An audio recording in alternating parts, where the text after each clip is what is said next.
Hey everybody, KC here. So this morning I want to talk about some lessons that perhaps could be learned from a government lawsuit that is trying to break up Live Nation. You may have seen this last week. Now listen, it's not apples to apples when we're talking about Live Nation versus, let's say, supermarket companies, but I do think there are some applicable lessons. So let me quote you a little bit from the Washington Post coverage. The U.S. government has filed a sweeping antitrust lawsuit against Live Nation Entertainment, the parent company of Ticketmaster, seeking to break up the conglomerate over allegations that it has amassed and abused unrivaled power in the ticketing and concert industries. The case has been joined by 30 state and district attorneys general, and the belief is if it works, it could dramatically reshape an ecosystem that has long sparked outrage from artists and fans alike. You know, Live Nation is a titan. It's a concert promoter. It's an artist manager. It owns venues. It sells tickets.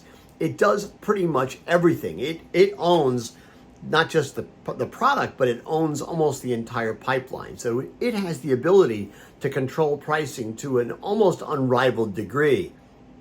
It reminds me of back in the last century. At one point, movie studios owned theaters, and there was a consent decree that they entered into, which would prevent them from doing that because it felt like they were going to have a too much of an advantage competitively going forward.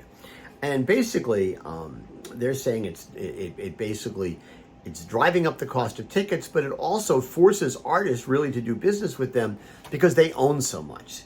Now, as I said, not apples to apples, but I do think this points out the danger of any single company amassing too much power in any industry.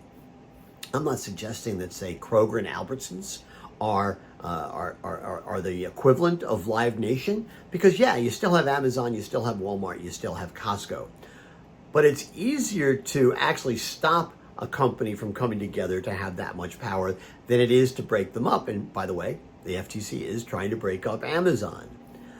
I think it's something you have to think about, whether or not companies should be allowed to amass so much power that they have amazing sway, not just over not over employees and who they hire, but also over vendors, and especially small vendors.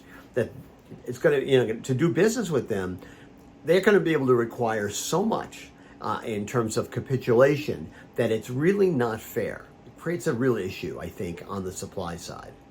Anyway, listen, I hope Live Nation gets broken up. There's been a lot of tickets I have not been able to buy because they're just simply they're at price out of my price range. And, I think we also ought to have legislation, frankly, that nationally prevents any kind of scalping. Let the tickets be sold for what they need, what their face value is. I think that's entirely fair. It was crazy that people found it cheaper to buy airline tickets and hotel rooms in Paris and go there to see Taylor Swift sing than it was for them to be able to see her here in the United States. It's nuts that they have better regulation than we do. I think that's what's needed. And I really worry when it comes to companies like Walmart, Amazon, Kroger, Albertsons, Costco, that in some way the power that they yield, it has to be restricted, it has to be regulated. I think it just gives them, the way things are right now and the way they want it to be, gives them way, way too much sway over the way the market works. Anyway, that's what's on my mind this morning. And as always, I want to hear what's on your mind.